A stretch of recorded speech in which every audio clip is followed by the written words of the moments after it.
Hello all my dear student, कैसे हैं आप सब। आई होप कि आप लोग काफ़ी अच्छे होंगे। एंड आज का वीडियो आप सभी के लिए काफ़ी इंपॉर्टेंट वीडियो होगा। इस वीडियो में हम लोग बात करें क्लास 12 हिस्ट्री के 15 मोस्ट इंपॉर्टेंट क्वेश्चन, जो कि आप लोग इस सारे क्वेश्चन को देख लेते हैं तो 20 मार्क्स के क्वेश्चन आपके एग्जाम में बन जाएगा। लेकिन मैं 10 मार्क्स की फुल गारंटी लेता हूं कि आपको 10 नंबर क्वेश्चन तो यहाँ से 100% बनने वाला है। ठीक है, तो इसलिए इस वीडियो को ध्यान से और अंत तक देखना है। सारे क्वेश्चन आप लोग देखिएगा, काफी मजा आएगा, क्योंकि ये सेशन जो है बिल्कुल आप लोगों के लिए डिमांड पर बनाया जा रही है। सब्जेक्टिव पे आप लोग का डिमांड आना था। ठीक है, तो फटाफट से आप लोग जो भी चैनल पर नए, चैनल को सब्सक्राइब कर लेंगे, नोटिफिकेशन बेल को आप लोग ऑन कर लेंगे, ताकि आपको रेगुलर क्लास के नोटिफिकेशन समय पे मिलते रहे। ठीक है, चलिए फर्स्ट नंबर क्वेश्चन से स्टार्ट करते हैं। देखो, फर्स्ट क्वेश्चन पूछ रखा है हम लोगों को कि अभिलेख के दो महत्व को बताएं। काफी लाजवाब सा क्वेश्चन है एंड आप लोग को इजीली ये क्वेश्चन जो है बन जाएगा एग्जाम में।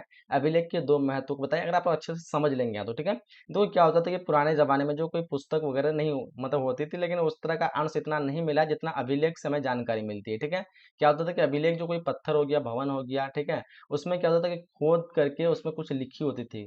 ठीक है, खरोच करके, खोद करके, इस तरह के कोई भाषाएं, वो लिपि के इसमें पूरी जानकारी लिखी रहती थी, जो कि कई कई वर्षों तक जो है ये सुरक्षित रहते थे। क्योंकि आज देखेंगे, आज अगर कोई पत्थर आप खरोच करके रख देंगे तो पत्थर अगर आप 100 साल भी निकालेंगे ना तो वो गड्ढा हुआ निकलेगा। ठीक है, लेकिन कोई पुस्तक रहे तो जरूरी नहीं कि वो हिफाजत के साथ वो पुस्तक रखा जाए। ठीक है, तो अभिलेख उसको कहते हैं कि पुराने जमाने में क्या होता था कि पत्थर पे, या फिर डायरेक्ट आप कह सकते हैं, अगर पूछा जाए अभिलेख किसे कहते हैं, अभिलेख से आप क्या समझते हैं, तो पत्थर या भवनों पे जो है खोद कर, खरोच करके जो लिखा रहता है, उसी को हम लोग अभिलेख कहते हैं। ठीक है, अब इसके दो महत्व पूछ रखा है, तो बोलेंगे सर अभिलेख से हमें प्राचीन इतिहास और तत्कालिक परिस्थिति में परिस्थितियों के बारे में जानकारी मिलती है। प्राचीन इतिहास में किस प्रकार के लोग क्या करते थे, नहीं करते थे, ये सब सारी चीजें की जानकारी जो हमको मिलती है वो अभिलेख से मिलती है। ठीक है, दूसरा पॉइंट आप लिख सकते हैं कि अभिलेख से हमें राज्य शासन व्यवस्था, पदों और कर के बारे में भी जानकारी मिलती है। किस प्रकार के शासन थे, किस प्रकार की व्यवस्था थी, ठीक है, क्या क्या पद हुआ करते पुराने जमाने में। ठीक है, ये सब की जानकारी हमको अभिलेख से प्राप्त होती है। ठीक है, तो इजीली आप लोग इस क्वेश्चन को आसानी से बना लेंगे। आई होप कि आपको समझ में आ गया होगा। दूसरा क्वेश्चन पूछ रखा हम लोग को, जो क्वेश्चन काफी लाजवाब क्वेश्चन है कि हड़प्पा सभ्यता में प्राप्त विशाल अन्नानगर के दो विशेषताओं को बताएं। काफी इंपॉर्टेंट क्वेश्चन है, ध्यान देंगे इस क्वेश्चन को। पूछ रखा है हड़प्पा सभ्यता में प्राप्त विशाल अन्नानगर के दो विशेषताओं को बताएं। जैसे कि आप सभी को पता होगा कि हड़प्पा सभ्यता में जो जितने भी विशाल चीजें प्राप्त हुई वो मोहनजोदड़ो से प्राप्त हुई। ठीक है, यहाँ पे अन्नानगर पूछ रखा है, तो अन्नानगर की दो विशेषताएं क्या है कि पहला चीज जो है, ये एक आयताकार जो है संरचना थी, जो पक्की ईंटों से निर्मित थी। ये क्या थी? आयताकार संरचना थी। आयताकार समझते हैं आप लोग कि ये इस प्रकार की चीजों को हम लोग आयताकार कहते हैं। आप लोग नहीं दिख रहा होगा यहाँ पे, मैं आप लोग को दिखा दे रहा हूँ थोड़ा सा नीचे में। आयताकार में क्या होता है कि इस प्रकार की डिजाइन होती है। ये जो है ये आयताकार है। ठीक है, ठीक है, और इसको जो है चारों तरफ से जो बराबर, इसको हम कहते हैं वर्गाकार, है ना। तो यहाँ पे क्या पूछ रखा है आप लोग को कि ये एक आयताकार संरचना थी जो पक्की ईंटों से निर्मित थी। ठीक है, तो याद रखेंगे, पहला विशेषता ये हो गया। दूसरा विशेषता कि ईंटों को एक सुनिश्चित तरीके से रखा गया था, जिसमें एक जल रोधी संरचना का निर्माण हो। ठीक है, ईंटों को इस प्रकार रखा गया था, अगर किसी तरह जल अगर आ भी जाए, यानी एक तरह का होता है ना कि अल्टर ये नीचे से मतलब ऊपर से नीचे, नीचे नीचे नीचे, इस तरह अगर कोई जल आ भी जाए तो इसमें रहे नहीं, वो जल तुरंत जो है बाहर आ जाए। ठीक है, तो जल रोधी तरीके से रखा है, जिसमें जल का जमाव ना हो। ठीक है, नमी ना हो, क्योंकि नगर है तो वहाँ पे जो सुरक्षित होना चाहिए।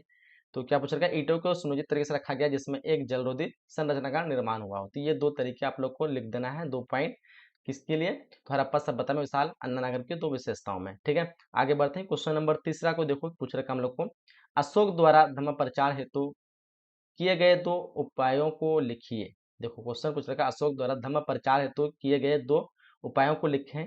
कैसे इसको आंसर देना है आप लोग को ध्यान से समझना है। देखो, धम्म के प्रचार के लिए अशोक ने धम्म महामात्र नाम के अधिकारों की नियुक्ति की थी। ठीक है, जो जगह जगह जाकर धम्म की शिक्षा देते थे, यानी धम्म का प्रचार है, तो सबसे पहले वो जो ऐसे ऐसे लोगों को चुना जो मतलब उस चीज के बारे में समझ सकता था, उस चीज के बारे में इजीली जो कहीं भाषण दे सकता था। तो इसको हम कहते हैं धम्म महामात्र। ठीक है, नाम से अधिकारियों की नियुक्ति की, जो जगह जगह जाकर के धम्म का शिक्षा देते थे, लोगों को बताते कि धम्म क्या है, कैसे हमको रहना चाहिए, जीवन कैसे भी बितानी चाहिए, किस प्रकार के। तो ये सारी चीजें जो है बताया करते थे।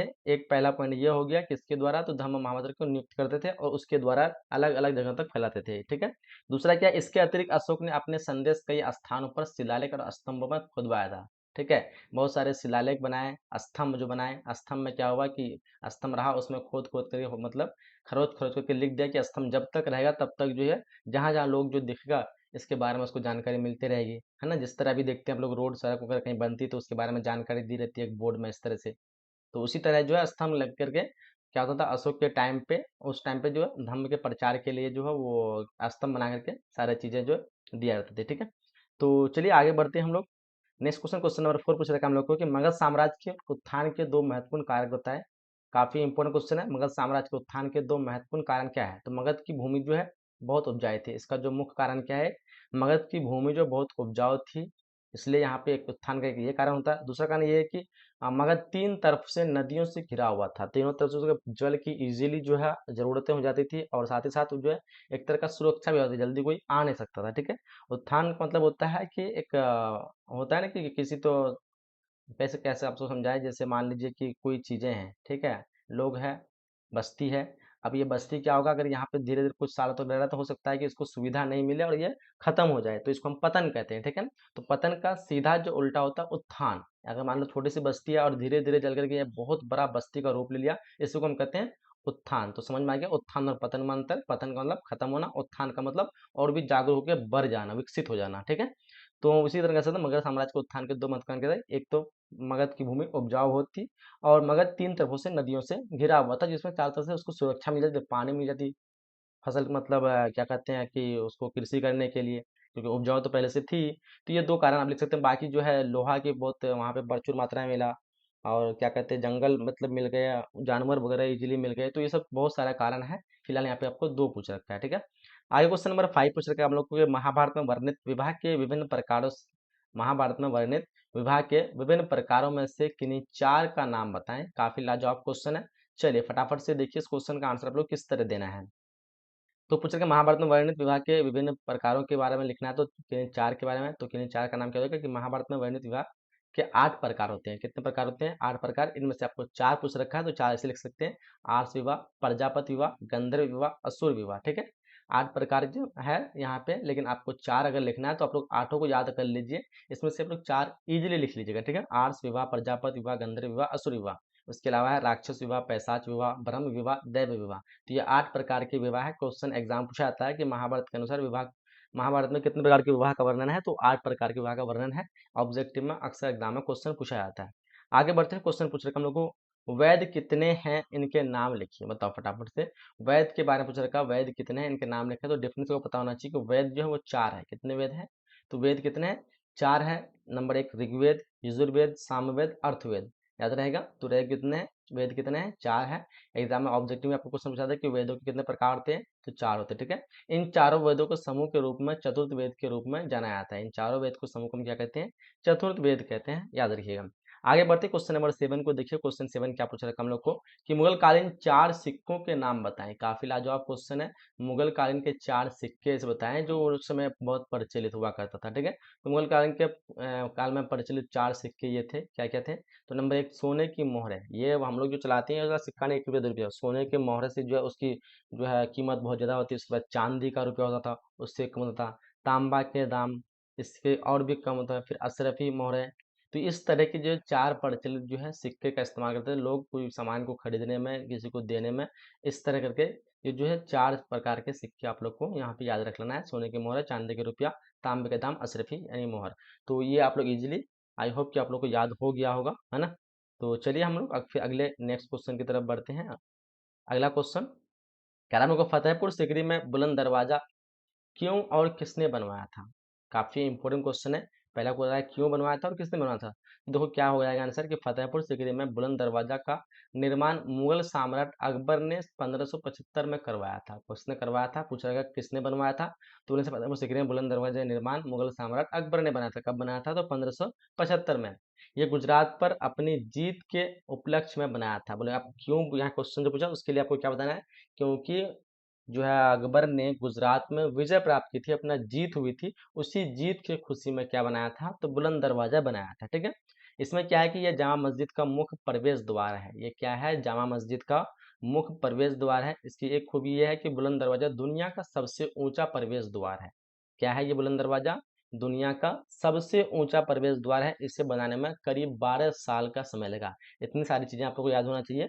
पूछ रहा है फतेहपुर सीकरी में बुलंद दरवाजा क्यों और किसने बनाया था? तो क्यों बनाया था? क्योंकि गुजरात में विजय प्राप्त किया था अकबर ने। किसने बनाया था? तो आपका हो जाएगा अकबर। कब बनाया था? 1575। ये क्या है इसका? तो ये जामा मस्जिद का मुख्य प्रवेश द्वार है। बुलंद दरवाजा दुनिया का सबसे ऊंचा प्रवेश द्वार है। इसे बनाने में 12 वर्ष का समय लगा। ठीक है, तो इतनी सारी चीजें आप लोग को याद होना चाहिए। चलिए क्वेश्चन नंबर 9 को देखते हैं। काफी बार ऑब्जेक्टिव में आप लोग क्वेश्चन देख रखा होगा, सिजदा जमी बोस में क्या अंतर है, देखे होंगे आप लोग। तो अकबर के काल में कुछ प्रथाएं थी जो लोग जो है उस चीज को फॉलो करते थे। सिजदा और जमी बोस के बारे में अंतर पूछ रखा है, तो डेफिनेटली आपको पता होना चाहिए। काफी इजी सा क्वेश्चन है ये। सिजदा और जमी बोस दोनों फारसी प्रथाएं हैं। कौन सी ये प्रथाएं हैं? ये फारसी प्रथाएं। सिजदा का मतलब क्या होता है कि सिजदा में लोग घुटने टेकते हैं। क्या करते हैं? वो घुटने टेकते हैं और सुल्तान को नमस्कार करने के लिए अपना सिर जमीन पे रखते हैं। ठीक है, क्या होता है कि उसका जो घुटना होता है, ये घुटना टेक करके ये क्या करता है, अपना सिर को जो है अपना क्या कहते हैं, ये दिखा दे रहा हूं आपको, अपना अपने सिर को जो है वो नीचे इसके ऊपर जो है झुकाते हैं। मतलब ऐसे मैं बना दिया आप लोग को। ऐसा तो सिर होता नहीं है। क्या करता है, घुटने टेक के अपने सिर को जो है नीचे की ओर, इसके जो भी राजा वगैरह होते हैं उसके नीचे जो है वो झुकाया करते थे सिर। ठीक है, दिख रहा है आप लोग को? देख लीजिए एक बार। हाँ, दिख रहा है। तो इस तरह सिर क्या करते थे, वो झुकाया करते थे वहां पे। एंड दूसरा जो है आपको देना है यहाँ पे कि इसी को हम क्या कहते हैं, सिजदा कहते हैं। यानी सिजदा में क्या है, लोग घुटने टेकते और सुल्तान को नमस्कार करने के लिए अपना सिर जमीन पे छूते थे। और दूसरा जो आपको जमीन बोस क्या कहते हैं कि जमी बोस में बताना है, तो जमी बोस क्या होता था कि जमी बोस में लोग सुल्तान के पैरों को चूमते थे या सुल्तान को स्वीकार करने का एक संकेत है। ठीक है, कि मतलब एक तो है कि सिजदा करना है, ये मतलब उसके नीचे झुक जाना, अपना सर और जमीन पे लगा देना। ठीक है, और दूसरा क्या था कि उसके पैर को चूमता था, चाहे हाथ से छू के चूमे या फिर ऐसे चूमे, एक तरह का। तो ये दो चीजें हैं, अंतर आप लोग समझ में आ गया। सिजदा मतलब वो हो गया, और यहीं बॉस मतलब पैर को चूमना। ठीक है, याद रहेगा। चलिए आगे बढ़ते हैं। क्वेश्चन नंबर 10 पूछे हम लोग को, विजयनगर के राजाओं के अंतर्गत, विजयनगर के राजाओं के अंतर्गत जो है अमरनायक कौन थे? वो क्या करते थे? अमरनायक के बारे में पूछ रखा है, काफी इंपॉर्टेंट क्वेश्चन होगा। तो विजयनगर के राजाओं के अंतर्गत अमरनायक कौन थे? तो विजयनगर साम्राज्य के में अमरनायक जो है सैन्य कमांडर थे। कौन थे? सैन्य कमांडर। जो राय शासक ने उन्हें शासन करने के लिए क्षेत्र देते थे।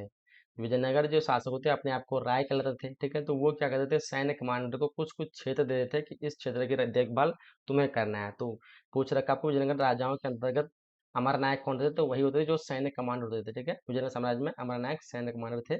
राय शासक उन्हें शासन करने के लिए क्षेत्र देते थे। अब देखो इसका काम क्या होता था, क्योंकि यहाँ पे आपको काम भी पूछा था, तो वह क्या करते थे? तो उसका काम होता था, अमरनायक के कार्य में शामिल है ये क्या है कि किसानों, शिल्पकारों और आपका हो जाएगा व्यापारियों से कर और बकाया वसूलना। ठीक है, एक पहला काम ये हो गया। दूसरा कि जंगलों पर नियंत्रण रखना, भू राजस्व एवं भू राजस्व और अन्य कर को एकत्रित करके करने का अधिकार। ठीक है, तो चाहे वो जमीन का कोई टैक्स हो या फिर किसी भी तरह का जो है कर हो, उसको जमा करने का अधिकार था। इसको जंगलों पर नियंत्रण करने का अधिकार था। किसानों, शिल्पों, व्यापारों और से इनमें जो बकाया वो कर था उसको वसूल करना। तो ये सारा मतलब काम था किसका? तो ये इसका अमर नायकों का। ठीक है, चलो आगे बढ़ते हैं। करके महाराष्ट्र में भक्ति आंदोलन के 4 संतों के नाम बताएं। ये क्वेश्चन कई बार एग्जाम में पूछा जाता है, ऑब्जेक्टिव में भी, कि 4 भक्ति आंदोलन महाराष्ट्र के संत के बारे में पूछता है। ठीक है, तो महाराष्ट्र में भक्ति आंदोलन के 4 संत निम्नलिखित है। एक तो है उनका नामदेव, तुकाराम, रामदास और बाहिनी। ठीक है, सबका जो है डेट भी दिया हुआ है यहाँ पे, आप लोग किसका नहीं दिया हुआ आप लोग देख लीजिए। आगे बढ़ते क्वेश्चन नंबर 12 पूछ रखा हम लोग को कि भक्ति आंदोलन की क्या विशेषताएं थी? बताओ, भक्ति आंदोलन की क्या विशेषताएं थी? डेफिनेटली आप लोग पता होना चाहिए। भक्ति आंदोलन की कुछ विशेषताएं इस प्रकार है, आप लोगों को कुछ दे दिए, देख लीजिए। हमें भक्ति आंदोलन जो है भक्ति आंदोलन के संतों ने मूर्ति पूजा का खंडन किया, मना किया मूर्ति पूजा करने के लिए। ठीक है, दूसरा कि भक्ति आंदोलन के नेता संन्यास मार्ग पर बल नहीं देते थे। संन्यास के इस तरह का कोई सन्यासी करना है, सन्यासी बनना है, इस चीज पे बल नहीं देते थे। भक्ति आंदोलन ने गायन और नेतृत्व के माध्यम से भक्ति का प्रचार किया था। भक्ति आंदोलन के समाज के सभी वर्गों का प्रतिनिधित्व रहा। ठीक है, कोई समझ मतलब ये नहीं कि समाज में बहुत सारे जो वर्ग है इसको कम जाता है तो इसको कम नीचे नजर से देखना है, किसी को ऊपर नजर से, ये सभी वर्गों को जो है बराबर मान दिया, सम्मान दिया। भक्ति आंदोलन के परिणाम स्वरूप क्षेत्रीय भाषाओं में भारी मात्रा में हिंदी साहित्य की रचना हुई थी। ठीक है, तो ये सारी चीजें आपको भक्ति आंदोलन के बारे में पूछे तो आप लोग को बताना है ना। चलिए तो आगे बढ़ते हैं हम लोग। क्वेश्चन नंबर 13 पूछ रखा हम लोग को, कह रहा है कि अस्थायी बंदोबस्त के किन्हीं दो विशेषताएं या दो दोष को लिखे हैं। फिर दोष के बारे में पूछ रखा है कि दो कमियां क्या थी। तो देखो अस्थायी बंदोबस्त के दो दोष निम्नलिखित है। एक तो कि किसानों का जमीन पर से सभी मालिकाना हक छीन लिया गया था। ठीक है, किसानों का जमीन पर से सभी मालिकाना हक छीन लिया गया था। दूसरा कि जमींदार लोग अपने हिस्से में ज्यादा रखने लगे, ठीक है। किसानों का जमीन पर से सभी मालिकाना हक छीन लिया, पहला पॉइंट ये। और दूसरा पॉइंट क्या कि जमींदार लोग अपने हिस्से में ज्यादा रखते थे। ये दो जो मुख्य दोष थे अस्थायी बंदोबस्त के, ठीक है। अस्थायी बंदोबस्त लागू किसने किया था? कॉर्नवालिस ने लगाया था। कब लगाया था? 1793। क्वेश्चन नंबर 14 देखो क्या क्वेश्चन पूछ रखा है हम लोग को कि 1857 के विद्रोह के राजनीतिक कारण को लिखिए। काफी लाजवाब क्वेश्चन है। तो डिफरेंस को पता होना चाहिए। 1857 के विद्रोह के क्या कारण थे बताइए, समझिए यहाँ पे। 1857 विद्रोह के कुछ राजनीतिक कारण, नंबर 1 हो जाएगा बड़ी संख्या में भारतीय शासक और प्रमुखों को हटाना। यानी क्या होता था कि जितने 1857 क्रांति में होने का पहला कारण क्या था कि अंग्रेज जो अपने कंपनी वगैरह में जो भारतीय लोगों को रखा था, ठीक है, और काम में बेरोजगार वगैरह देकर रखा था भारतीय लोगों को। लेकिन क्या हुआ कि आप फिर धीरे धीरे बड़ी संख्या में क्या भारतीय शासकों को हटा दिया। यानी जहाँ जहाँ कोई शासन करता था शासक को भी हटा दिया, प्रमुख को भी हटा दिया। तो उसमें जो जो क्षेत्र था, जैसे आपका इसमें मुगल वंश का था बहादुर शाह जफर, उसको हटा दिया। और भी कहीं कहीं जो बंगाल में जो शासक रहते थे सबको धीरे धीरे कब्जा करते गया और सब शासकों को हटाने लगा वो, ठीक है। तो क्या हो गया कि पहला पॉइंट ये हो गया। दूसरा कि ईस्ट इंडिया कंपनी के नेतृत्व में आर्थिक शोषण, प्रशासनिक नौचारों को नीति विस्तार, ठीक है। तीसरा हो जाएगा अंग्रेजों के विश्वास जबरदस्ती भारतीय पर थोपना। अपना जो इल्जाम वगैरह जो भी चीज होता था वो भारतीयों को थोप देता है, ठीक है। आम लोगों को अपनी धार्मिक भावनाओं में खोने का खतरा है कि आम लोग जो थे उसमें धार्मिक कुछ तरह से ऐसे वैसे ये दिला देते, कंफ्यूज दिला देते, जिससे जो उसको डर रहता था अपने धर्म के प्रति, ठीक है। तो ये सारी चीजें आप लोग को पॉइंट लिखना है, ये राजनीतिक कारण थे। अगला बढ़ते हैं हम लोग नेक्स्ट क्वेश्चन की तरफ, जो कि क्वेश्चन पूछे हम लोग, क्रिप्स मिशन भारत कब और क्यों आया था, बताओ। क्रिप्स मिशन भारत कब और क्यों आया था? तो डिफरेंस को पता होना चाहिए। क्रिप्स मिशन जो है 22 मार्च से 11 अप्रैल 1942 तक भारत आया था, ठीक है। कब आया था? तो क्वेश्चन आ जाएगा 22 मार्च से 11 अप्रैल 1942 तक भारत आया था। इस मिशन का मकसद क्या था कि द्वितीय विश्व युद्ध में ब्रिटिश युद्ध के लिए भारतीय सहयोग प्राप्त करना, ठीक है। क्या था? द्वितीय विश्व युद्ध उसमें चल रहा था तो भारत के पास आया था सहयोग प्राप्त करने के लिए, ठीक है। क्रिप्स मिशन याद रहेगा। तो याद रहे द्वितीय विश्व युद्ध स्टार्ट हुई थी 1939 को हुई थी और ये खत्म हुई थी 1945 को, है ना। 1945 को ये खत्म हुई थी और इसी टाइम पे जो चल रहा था तो 1942 को क्रिप्स मिशन आया था भारत में, भारतीय का सहयोग प्राप्त करने के लिए द्वितीय विश्व युद्ध के लिए, ठीक है। तो ये था मेन क्रिप्स मिशन भारत आने का, ठीक है। तो हम लोगों ने यहाँ पे टॉप 15 क्वेश्चन कंप्लीट कर चुके हैं। आई होप कि ये वीडियो आप लोग काफ़ी पसंद आएगा और आप सभी से रिक्वेस्ट वीडियो को लाइक कर दिए जो भी लाइक नहीं किए हैं। और आप सभी के लिए मैंने एग्जाम बूस्टर कोर्स बनाया है, आप लोग जल्दी से जल्दी इस कोर्स को परचेज कर लीजिए। 25 दिन में आप लोग इसको कंप्लीट कर सकते हैं, ठीक है। इसके लिए आप लोग इस नंबर पे कॉल कीजिए 8210775306, ठीक है। इस नंबर पे आप लोग कॉल कर लीजिए या फिर बिहार बोर्ड एजुकेशन एप्लीकेशन को आप लोग डाउनलोड कर लीजिएगा। एग्जाम बूस्टर कोर्स है जो कि मात्र 250 रुपये यानी 249 रुपये आपको ऑफर में मिल रहा है अभी, ठीक है। टोटल आर्ट्स के सभी सब्जेक्ट, 6 सब्जेक्ट लगभग का हम लोग को जो है कंप्लीट आपको जो है क्वेश्चन आंसर दे देंगे वहाँ पे, सब्जेक्टिव ऑब्जेक्टिव, ठीक है। तो सारे क्वेश्चन टोटल सब्जेक्ट का मिल जाएगा और ये वही क्वेश्चन है सिर्फ जो एग्जाम में आपका आने वाला है, ठीक है। तो उसके लिए आप लोग इस कोर्स को आप लोग परचेज कर लीजिए जितना जल्दी हो सके, ठीक है। तो चलिए हम लोग इस वीडियो को एंड करते हैं, तक मिलेंगे अगली क्लास में अगली वीडियो में। जब तक के लिए जय हिंद, जय भारत, थैंक्स फॉर वॉचिंग।